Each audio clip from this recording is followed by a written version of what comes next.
नमस्कार दोस्तों, आज के इस वीडियो में हम जानेंगे सामान्य अध्ययन से संबंधित कुछ महत्वपूर्ण बेसिक से क्वेश्चंस को। ये एक प्रैक्टिस वीडियो है।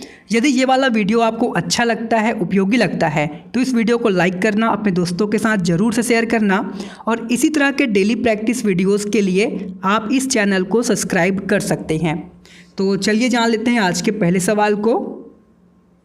किस युद्ध में बाबर ने जिहाद की घोषणा किया था? तो इसका राइट आंसर क्या हो जाएगा? खानवा के युद्ध में। बाबर के द्वारा खानवा के युद्ध में जिहाद की घोषणा किया गया था। इसको भी आपको यहाँ पर याद रख लेने हैं। अकबर के आरंभिक दिनों में उसका संरक्षक कौन था? तो राइट आंसर क्या हो जाएगा? बैरम खां। अकबर के आरंभिक दिनों में उसका संरक्षक था बैरम खां और खानवा के युद्ध में बाबर के द्वारा जिहाद की घोषणा किया गया था। दोनों क्वेश्चंस को आपको यहाँ पर याद रख लेने हैं। ये भी आपके एग्ज़ाम में पूछे जा सकते हैं क्वेश्चंस के रूप में। यहाँ पर पूछा गया है कि किस मुग़ल सम्राट को हिंदी गीतों की रचना का श्रेय दिया जाता है? राइट आंसर क्या हो जाएगा? अकबर को दिया जाता है। मुग़ल सम्राट अकबर को हिंदी गीतों की रचना का श्रेय दिया जाता है। इसको भी आपको यहाँ पर याद रख लेने हैं। शेर शाह की मृत्यु किस अभियान के दौरान हुआ था? राइट आंसर क्या हो जाएगा? कलिंजर अभियान के दौरान। शेर शाह की जो मृत्यु है ये कलिंजर अभियान के दौरान हुआ था। इसको भी आपको याद रखनी है। साथ में आपको इस बात को याद रखना है कि अकबर यानी कि मुग़ल सम्राट अकबर को हिंदी गीतों की रचना का श्रेय दिया जाता है। दोनों क्वेश्चंस को आपको यहाँ पर ध्यान में रख लेने हैं। यहाँ पर पूछा गया है कि ब्रिटिश सरकार के द्वारा भारत में कंपनी में व्याप्त भ्रष्टाचार और कुप्रशासन को दूर करने के लिए कौन सा एक्ट पारित किया गया था?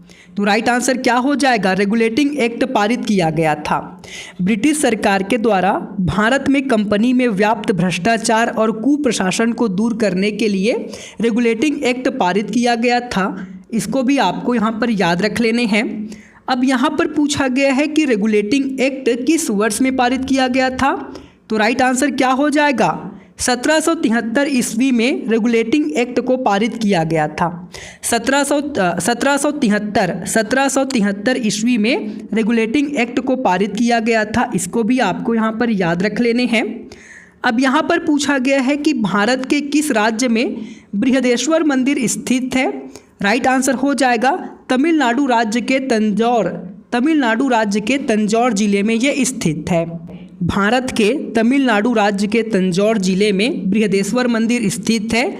रेगुलेटिंग एक्ट को 1773 ईस्वी में पारित किया गया था। दोनों क्वेश्चंस को आपको यहाँ पर याद रख लेने हैं। अब यहाँ पर पूछा गया है कि बृहदेश्वर मंदिर किस भगवान को समर्पित है? तो राइट आंसर क्या होगा? भगवान शिव को यह समर्पित है। बृहदेश्वर मंदिर जो कि तमिलनाडु राज्य के तंजौर जिले में स्थित है, ये भगवान शिव को समर्पित है। इसको भी आपको यहाँ पर याद रख लेने हैं। यहाँ पर पूछा गया है कि अयोध्या में स्थित राम मंदिर के वास्तुकार कौन है? राइट आंसर क्या हो जाएगा? चंद्रकांत सोमपुरा। चंद्रकांत सोमपुरा जो हैं वो अयोध्या में स्थित राम मंदिर के वास्तुकार हैं। चंद्रकांत सोमपुरा। इसको भी आपको यहाँ पर याद रख लेने हैं। किस ग्रह को बौना ग्रह माना जाता है? राइट आंसर क्या होगा? प्लूटो ग्रह को। प्लूटो ग्रह को बौना ग्रह माना जाता है, कहा जाता है। इसको भी आपको याद रख लेने हैं। अब यहाँ पर पूछा गया है कि पृथ्वी सूर्य से अपनी अधिकतम दूरी पर कब होता है? तो राइट आंसर क्या हो जाएगा? 4 जुलाई को होता है। पृथ्वी जो है वो सूर्य से अपनी अधिकतम दूरी पर होता है 4 जुलाई को। अब यहाँ पर पूछा गया है कि पृथ्वी जो है वो सूर्य से सबसे निकट में कब होता है? तो ये हो जाएगा 3 जनवरी को। इसका राइट आंसर क्या हो जाएगा? 3 जनवरी को।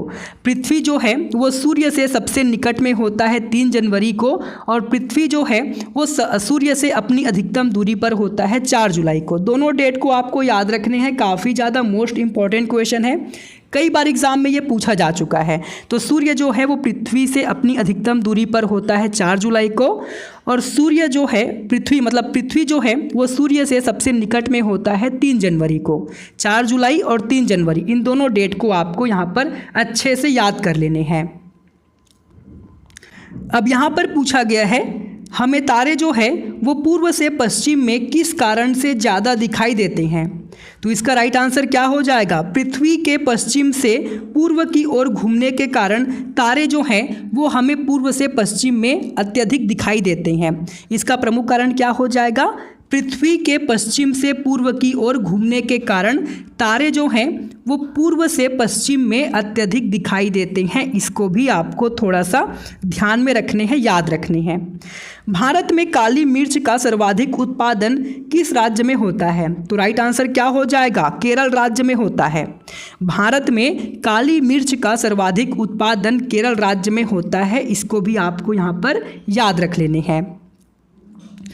यहाँ पर पूछा गया है कि भारत में गेहूं का सर्वाधिक उत्पादन करने वाला राज्य कौन सा है? राइट आंसर क्या हो जाएगा? उत्तर प्रदेश राज्य। भारत में गेहूं का सर्वाधिक उत्पादन करने वाला राज्य है उत्तर प्रदेश राज्य। इसको भी आपको यहाँ पर याद रख लेने हैं।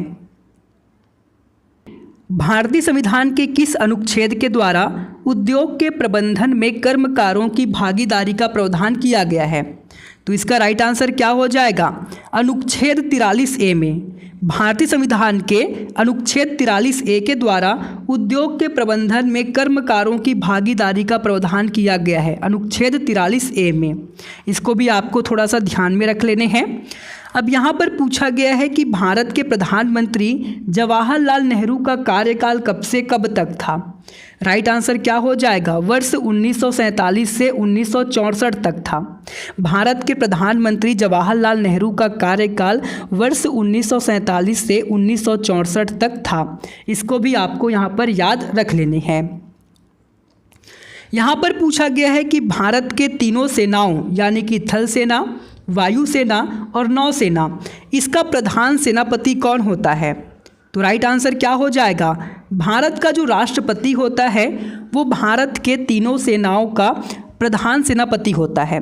भारत का जो राष्ट्रपति है वो भारत के तीनों सेना यानी कि थल सेना, वायुसेना और नौसेना का प्रधान सेनापति होता है, भारत का राष्ट्रपति।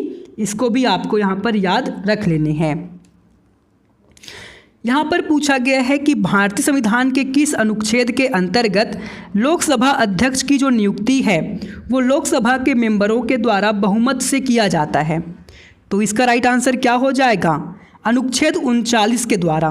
भारतीय संविधान के अनुच्छेद 39 के अंतर्गत, भारतीय संविधान के अनुच्छेद 39 के अंतर्गत लोकसभा अध्यक्ष की जो नियुक्ति है वो लोकसभा के मेंबरों के द्वारा बहुमत से किया जाता है।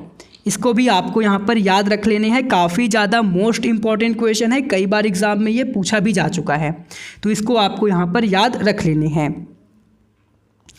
यहाँ पर पूछा गया है कि द्रव चालित मशीनें किस सिद्धांत पर कार्य करती है? द्रव चालित मशीनें किस सिद्धांत पर कार्य करती है? राइट आंसर क्या होगा? पास्कल के सिद्धांत पर कार्य करती है। द्रव चालित मशीनें पास्कल के सिद्धांत पर कार्य करती है। दांतों का मंजन, जिसे आम बोलचाल की भाषा में टूथपेस्ट कहा जाता है, इसकी प्रकृति कैसी होती है? तो ये क्षारीय प्रकृति का होता है। टूथपेस्ट जो है वो क्षारीय प्रकृति का होता है। इसको भी आपको थोड़ा सा ध्यान में रखने हैं, ये भी आपके एग्जाम में पूछे जा सकते हैं क्वेश्चंस के रूप में। यहाँ पर पूछा गया है कि पित्ताशय में उपस्थित पत्थर किसके पाचन में समस्या उत्पन्न कर सकती है? तो राइट आंसर क्या हो जाएगा? वसा युक्त भोजन के पाचन में ये समस्या उत्पन्न कर सकती है। पित्ताशय में उपस्थित पत्थर जो है वो वसा युक्त भोजन के पाचन में समस्या उत्पन्न कर सकती है। इसको भी आपको थोड़ा सा ध्यान में रख लेने हैं। यहाँ पर पूछा गया है कि यकृत और मांसपेशियों में ऊर्जा जो है वो किस रूप में जमा होता है? तो राइट आंसर क्या हो जाएगा? ग्लाइकोजन के रूप में ये जमा होता है।